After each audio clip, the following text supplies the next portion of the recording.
Na palavra de Deus está escrito: de graça recebeste, de graça dai. Ajude-nos a compartilhar o Evangelho. Dê o seu like, inscreva-se no nosso canal e ative o sininho. Obrigado. Mas há um Deus nos céus que revela os segredos.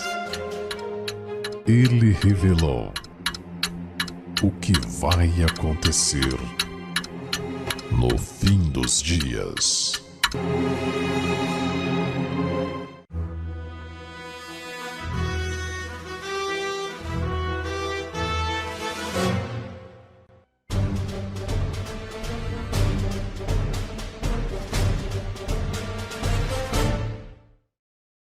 Laudato Si, parágrafo 83. E assim juntamos mais um argumento para rejeitar todo e qualquer domínio despótico e irresponsável do ser humano sobre as outras criaturas. Laudato Si, parágrafo 87. Louvado sejas, meu Senhor, com todas as tuas criaturas, especialmente o meu Senhor, o irmão Sol, o qual faz o dia e por ele nos alumia. E ele é belo e radiante com grande esplendor. De ti, Altíssimo, nos dá ele a imagem. Louvado sejas, meu Senhor, pela irmã Lua e pelas estrelas, que no céu formaste claras, preciosas e belas. Veja que aqui, aos poucos, o panteísmo vai tomando forma e se solidificando, à medida que a encíclica, através de toda uma filosofia anti-escriturística, vai ganhando a mente e a alma do leitor. Termos como irmão Sol, irmã Lua, mãe Terra, da crença dos pagãos egípcios adoradores do Sol, vai tomando forma e convencendo até de forma infantil e aparentemente inocente aqueles que, desavisados, rendem-se ao texto poético e sentimentalista. Loucura! Como se o meu irmão Sol e a minha irmã Lua fossem me enviar mensagens que só um escravo pudesse entender. Laudato Si, parágrafo 90.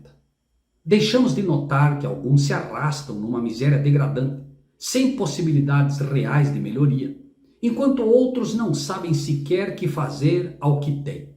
Ostentam vaidosamente uma suposta superioridade e deixam atrás de si um nível de desperdício tal que seria impossível generalizar sem destruir o planeta. Laudato Si, parágrafo 91. É evidente a incoerência de quem luta contra o tráfico de animais em risco de extinção, mas fica completamente indiferente perante o tráfico de pessoas, desinteressa-se dos pobres ou procura destruir outro ser humano de que não gosta. Laudato Si, parágrafo 93. O princípio da subordinação da propriedade privada ao destino universal dos bens e, consequentemente, o direito universal ao seu uso é uma regra de ouro do comportamento social e o primeiro princípio de toda a ordem ética social.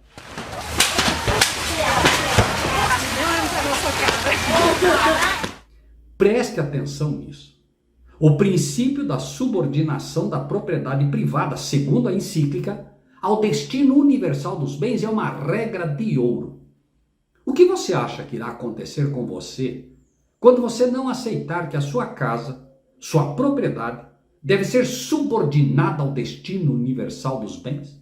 Os cenistas estavam sendo operados, mas algo em construção, uma cena impressionante. Se você for um egoísta coletivo, segundo a encíclica, e não quiser repartir sua casa com aqueles que, preguiçosos ou arrogantes, acham que é direito deles apropriar-se do que é seu, inclusive usando de violência contra você e contra a sua família.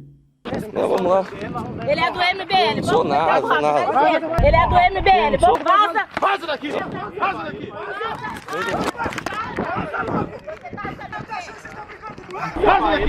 daqui!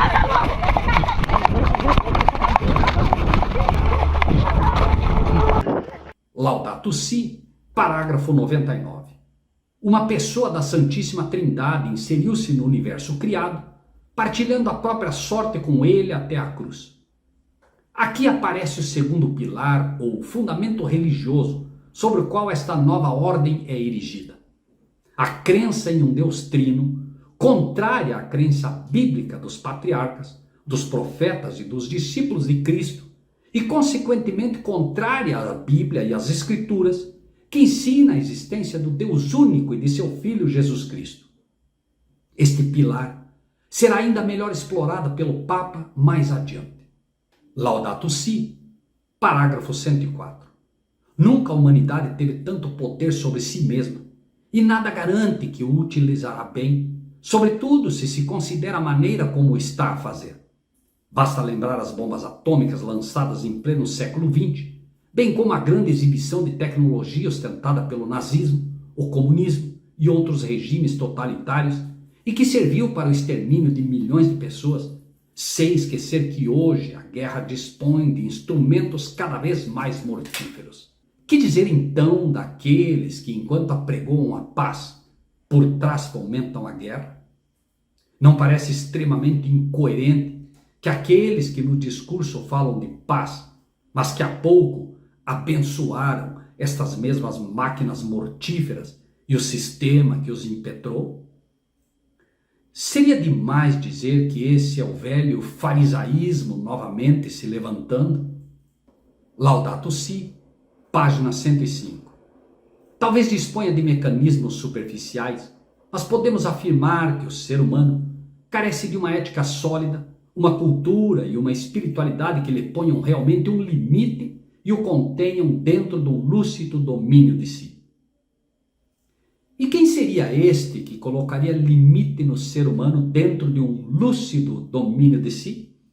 Seria lúcido dizer que seriam os que no passado torturaram e queimaram aqueles que escolheram adorar a Deus segundo os ditames de sua própria consciência? Não se levantariam novamente os fogos da Inquisição contra aqueles que não aceitassem a espiritualidade religiosa imposta por uma instituição que entende que o uso da força e da coerção são necessárias contra aqueles que pensam de forma diferente?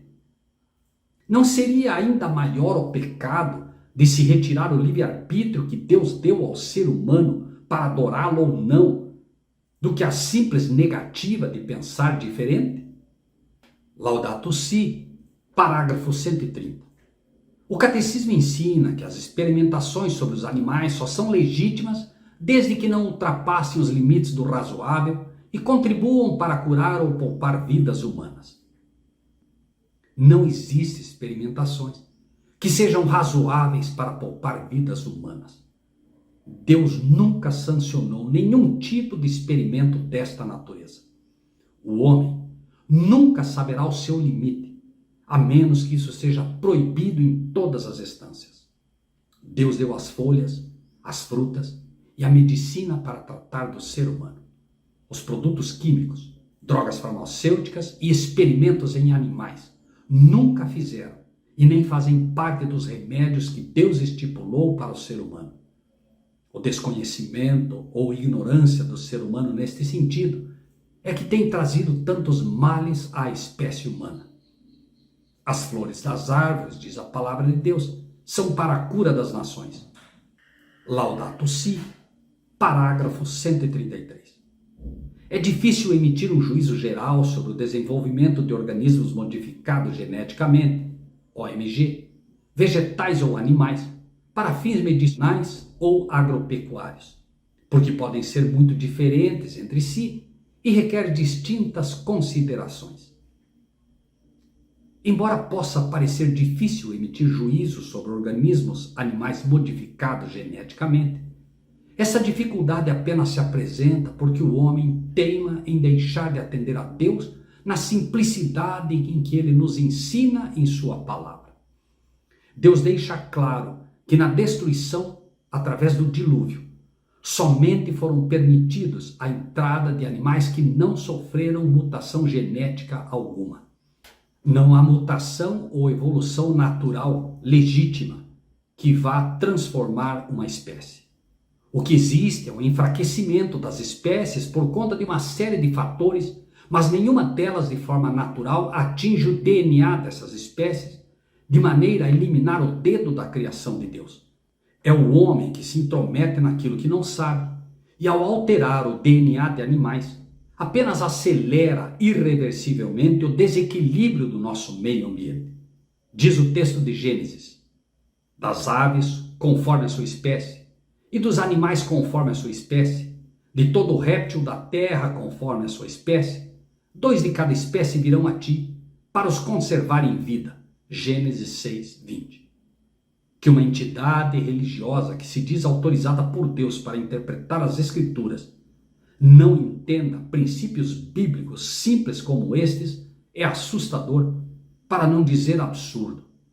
Será este tipo de cegueira que irá comandar os passos de uma humanidade já perdida em seus princípios e que não sabe mais distinguir entre o certo e o errado?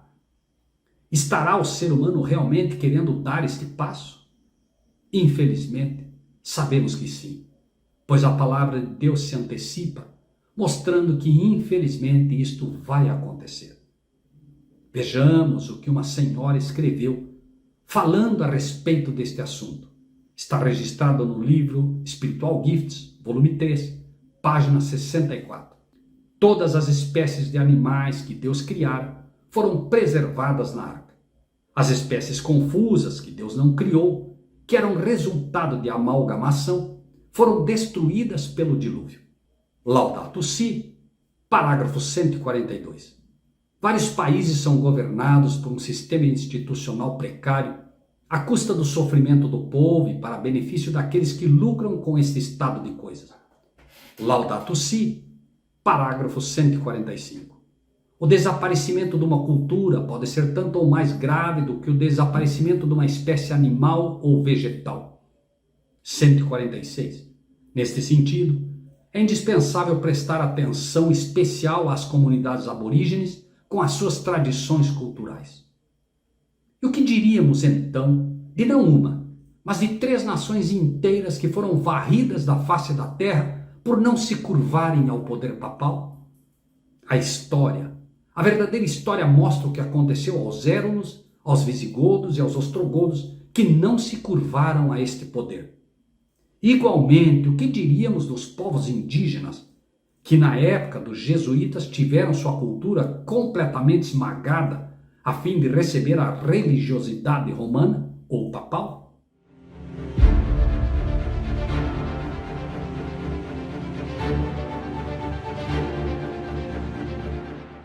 Em breve, mensagens como essa serão proibidas. Assim, se você não é inscrito no nosso canal, inscreva-se. Ajude-nos, inscreva seus amigos, convide-os para fazer parte deste canal. E que Deus seja contigo.